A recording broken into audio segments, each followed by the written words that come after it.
This is BBC Two. Good afternoon. And now, at 5 to 2, our sporting afternoon begins as Desmond Lynham introduces Sunday Grandstand. It's Boyd against Obed. Boyd looks back in desperation, and Obed has got it made.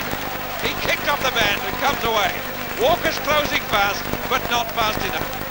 Steve Obed comes home to win the World Cup for Europe.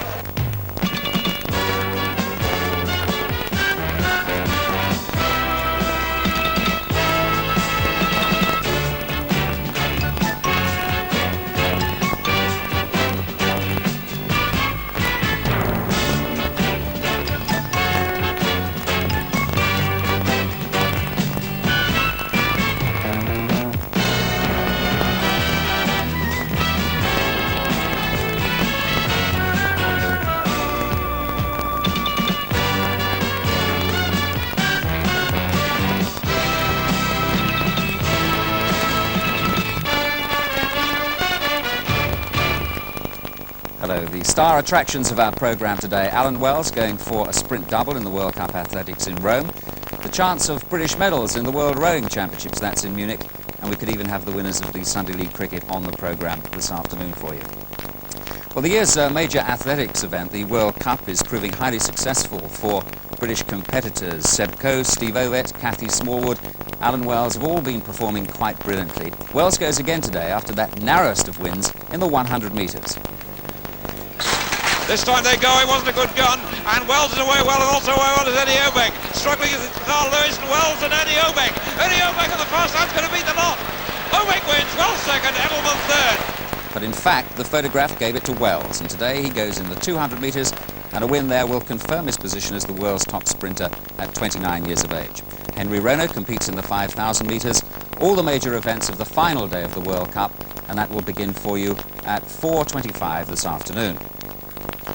In Munich, the finals of the Men's World Rowing Championships take place today. Britain has medal prospects in 4, the single sculls, the Cox pairs, the Cox fours, and in particular the 8s. Tony Gubber's there.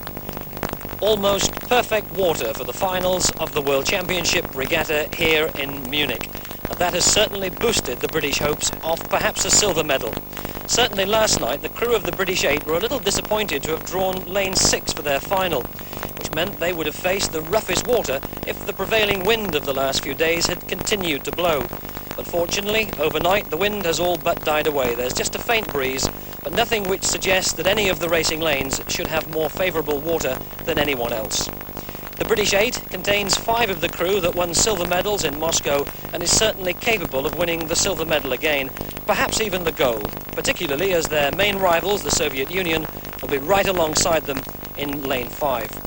But one man who might not wish to be quite so optimistic is the British team manager, Tony Howarth. Tony, is it silver or gold?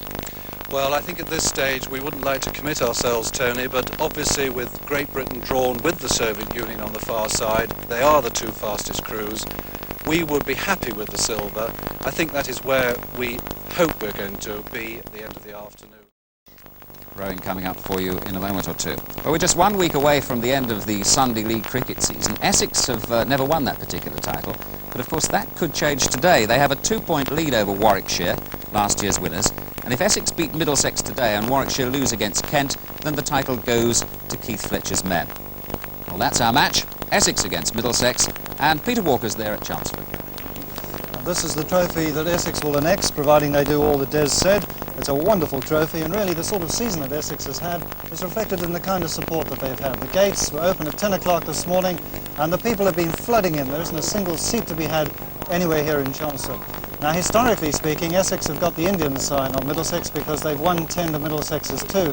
And besides this handsome trophy, there's also £7,500 of prize money at stake for the side that finishes first in the John Pale League. Essex have finished runners-up 3 times, and a few moments ago I talked to their captain, Keith Fletcher. Keith, I suppose this must be the most important Sunday, indeed the whole day.